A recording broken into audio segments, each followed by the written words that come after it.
പിന്നെ കുറേ നേരം കൊണ്ട് വന്ന് ശല്യം ചെയ്യാൻ സഹിക്കാൻ പറ്റും. നമ്മൾ ഓട്ടിട്ട് ഇറങ്ങി വന്ന സമയത്ത് കണ്ടാൽ അറിയാവുന്ന ഒരു വ്യക്തിയാണ് ആ നീല ഉടുപ്പിട്ട ഷർട്ടിട്ട ആള്. പുള്ളി വന്ന് മൊബൈലും പൊക്കി പിടിച്ചുകൊണ്ട് വന്നിട്ട് അനാവശ്യങ്ങൾ പറയാനും സംസാരിക്കാനും എടാ പോടാന്ന് വിളിക്കാനും ജെൻഡർ ആക്ഷേപിക്കാനും ഇതിൻ്റെയൊക്കെ അവകാശം ആർക്ക് കൊടുത്തത്? ഇയാൾക്ക് കൊടുത്തിട്ടില്ലല്ലോ. സഹിയിട്ടാണ് ചെന്ന് ചോദിച്ചത്. കാരണം എന്ന് വെച്ചാൽ നേരെ വന്ന് ശല്യം ചെയ്തുകൊണ്ടിരിക്കുകയാണ്. നമ്മൾ അങ്ങോട്ട് പോകുമ്പോഴും ഇങ്ങോട്ട് പോകുമ്പോഴും എന്താണ് സത്യാവസ്ഥയെന്ന് അറിയത്തില്ല.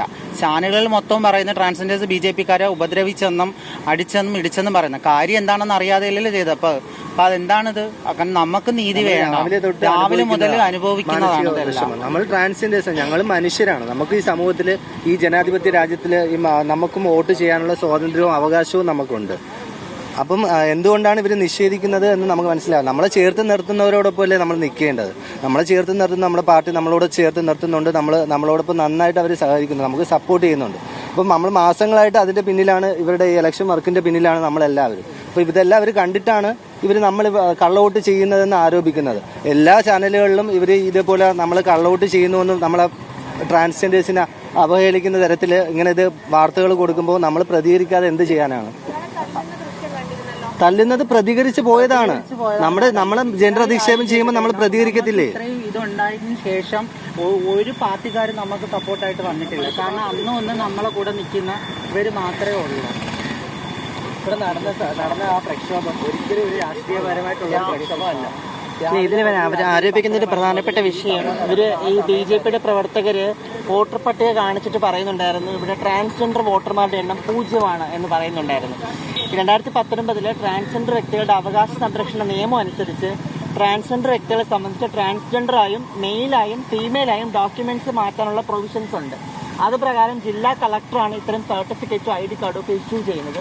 അതിന് ആനുപാതികമായിട്ട് പേരും ജെൻഡറും മെയിലോ ഫീമെയിലോ ആയി മാറിയ ആൾക്കാരൊക്കെ തീർച്ചയായിട്ടും വോട്ടർ പട്ടികയിൽ എൻറോൾ ആവുന്നത് മെയിലോ ഫീമെയിലോ ആയിട്ടായിരിക്കും. അപ്പോൾ ട്രാൻസ് ആയിട്ടുള്ള ആളെ കണ്ടതുകൊണ്ട് അവർ ഒഫീഷ്യൽ ഡോക്യുമെന്റ്സിലും ട്രാൻസ് തന്നെ ആകണം എന്ന് നിർബന്ധം പിടിക്കാൻ പറ്റില്ല.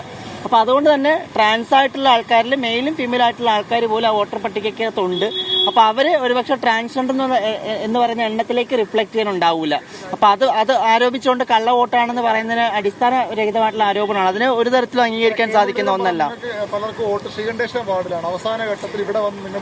അവസാന ഘട്ടത്തിലല്ല, കരട് പട്ടിക പ്രസിദ്ധീകരിക്കുന്ന സമയത്തും അന്തിമ പട്ടിക പ്രസിദ്ധീകരിക്കുന്ന സമയത്തും ഇത്തരം വോട്ടർമാർ ഈ വോട്ടർ പട്ടികയിൽ ഉള്ളത് എന്തുകൊണ്ട് ഇവർ കണ്ടില്ല? അപ്പോൾ അത് അടിസ്ഥാനരഹിതമായിട്ടുള്ള ആരോപണമാണ്. ഈ പറയുന്ന തിരുവനന്തപുരം നഗരസഭയെ സംബന്ധിച്ചിടത്തോളം നഗരസഭയുടെ വിവിധ വാർഡുകളിൽ വളരെ വിസിബിളായി നിലനിൽക്കുന്ന ട്രാൻസ് മനുഷ്യരുണ്ട്.